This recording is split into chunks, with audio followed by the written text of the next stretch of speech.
আসসালামু আলাইকুম গাইস, আপনারা ওখানে শুনতে পেলাম উমর ভাই নাকি মারা গেছে।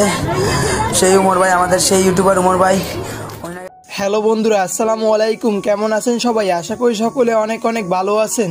আসলে নাকি ওমর ভাই মারা গেছে, আপনারা একটি ভিডিওর মাধ্যমে দেখতে পেয়েছেন এই ভিডিওর শুরুতে। আসলে এই ভিডিওটা সম্পূর্ণ একটি গুজব। মানুষ নিজেকে ভাইরাল করার জন্য এই ধরনের কাজ করে বেড়াচ্ছে টিকটকে। আমি আজকে সকালে যখন টিকটকে ঢুকি বেশ কয়েকবার এই ভিডিওগুলো আমার সামনে শো করে। আর আজকের এই ভিডিওটা তৈরি করার আমার একটি উদ্দেশ্য, আপনাদের সত্যটা জানানোর। আসলে মানুষ কতটা নিচে নামলে এই ধরনের কাজ করে বেড়াতে পারে আপনারা বুঝতে পারেন। এখন আসা যাক মানুষ এই ধরনের কাজ কেন করে। আর আপনারা যারা সোশ্যাল মিডিয়ায় এবং টিকটকে বেশ অ্যাক্টিভ থাকেন তারা হয়তোবা অনেকেই দেখেছেন যে অপুকে নিয়েও এরকম একটি গুজব উঠেছিল।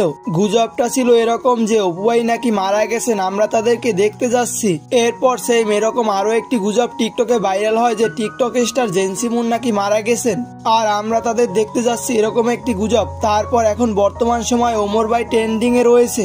আর এর কারণ আপনারা হয়তোবা সকলেই জানেন, কারণটি হলো ওমর ভাই ব্যাড ব্রাদার্স ছেড়ে দিচ্ছেন। আর ওমর ভাইয়ের এই ট্রেন্ডিং এর সুফল ভোগ করার জন্য মানুষ এ ধরনের কাজ করে বেড়াচ্ছে। যাই হোক বন্ধুরা, আজকের এই ভিডিওটা এই পর্যন্তই ছিল। আর ভিডিওটা ভালো লাগলে চ্যানেলটিকে সাবস্ক্রাইব করে রাখতে পারেন এবং পাশে আসা বেল আইকনটি বাজিয়ে দিলে এরকম পেয়ে যাবেন প্রতিনিয়ত ভিডিওগুলোর নোটিফিকেশন। তো ভালো থাকবেন, দেখা হবে পরবর্তী কোনো ভিডিওতে। আল্লাহ হাফেজ।